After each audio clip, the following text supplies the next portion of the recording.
out mass slaughter of civilian casualties. Hello, you've just described your side. You've said nothing about the IDF, you've just described your own side. They say, we're worried that the IDF will commit genocide. Sorry, your side did its darndest to carry out a genocide. Everywhere this rule applies. The Iranian revolutionary government in Iran sends a thank you letter to students in the West for joining the Iranian revolutionary government in its fight against colonialism.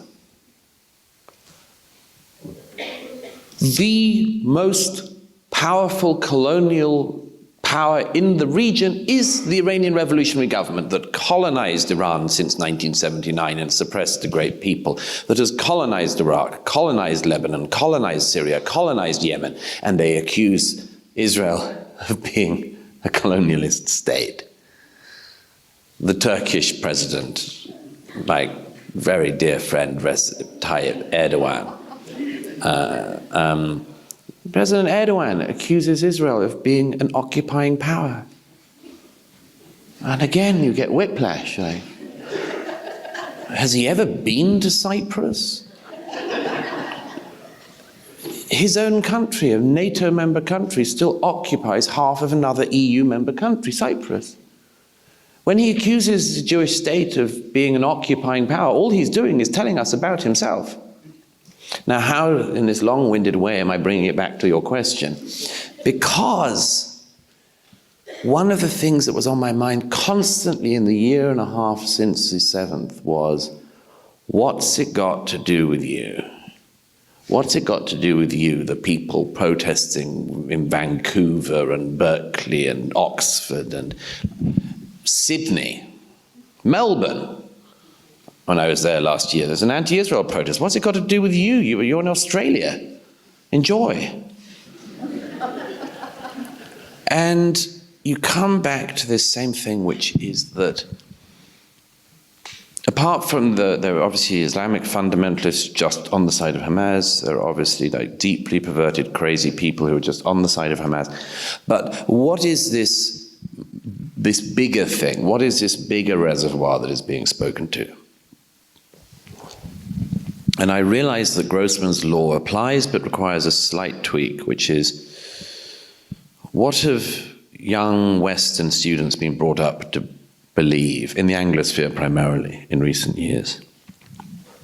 They've been told, particularly in America, they've been told that they're guilty by dint of being born in the country they were born in.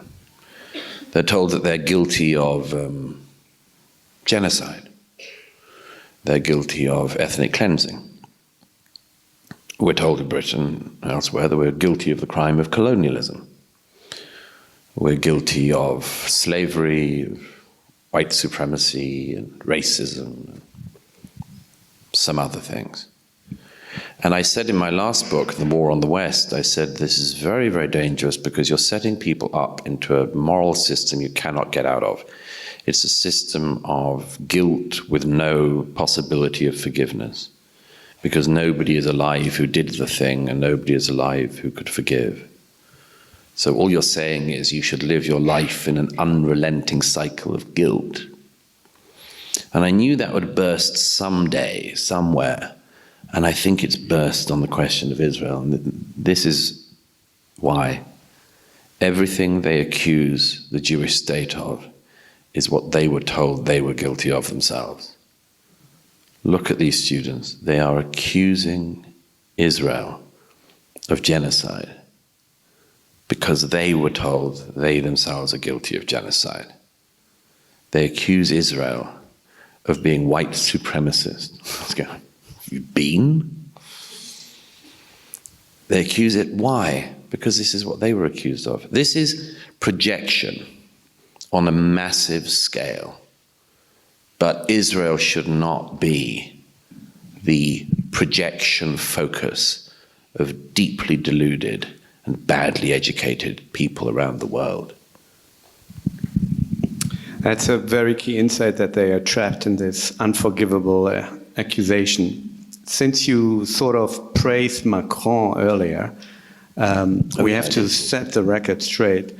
He recently announced that possibly at a June conference that France would recognize the Palestinian state. And a number of Labour MPs are pushing the government to follow suit. What is your analysis of this idea, and how much would it advance or hinder peace? The fastest way today to demonstrate you know nothing about the situation in the region is to say that this is why we should push for the creation of another Palestinian state. Just unbelievable revelation of ignorance. Not unheard of. You know, it was on October the 9th or 10th that then Secretary of State Antony Blinken said in an interview, this is why we need to double down on a two-state solution. I'm not surprised in some ways that people say this, because all my life, people of left and right, Labour, Conservative, doesn't matter. They all say the same thing. They all said the answer is a two-state solution. I remember great geniuses like David Miliband saying, why the laughter? I remember great geniuses like David Miliband saying, if we have a two-state solution, it'll unlock all the problems in the region. And I always knew, as many of you will have done, that there is no law of nature that says that if another state, I'll explain why I mean that, but if another state was given to the Palestinians, there is no reason to presume that the economy of Yemen will blossom. Why? You just have another failed Arab state here, at best a sort of proxy front state of the Iranian revolutionary government. Why would that help anyone in Iran or Saudi Arabia to live a better life? Why would that help anyone in Jordan? It makes absolutely no sense. It could be an answer to a part of the question of the Palestinian peoples. It could be. But it does nothing for the region. The idea it does anything for the wider world, and this is the presumption of many people protesting against Israel in the last 18 months, is the presumption that for the wider world something will happen if you create another Palestinian state. And this is what I hear all the time, is you've got to address this fundamental injustice, and if you do, good things will follow. I'm sorry, this is not thinking in the realm of politics. We are in the realm of magic. This is magical thinking. Why would anything else improve in the rest of the world because of another Palestinian state? Macron and the others who say this still, I can only believe, are at this stage being deeply cynical. They will use this excuse to do something else. They know, they must know, that there is no two-state solution on the table anymore.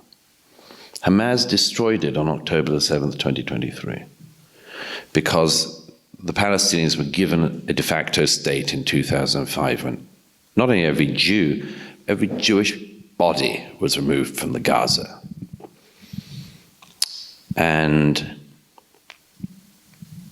they had 18 years. 18 years, the life of a child to the end of their formal education. They had 18 years. And what did they do with it?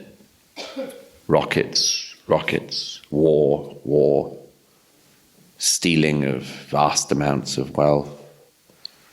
And then October the 7th. So anyone who thinks that if you give them another go, everything will be right, is demonstrating, signaling, blaring out their ignorance.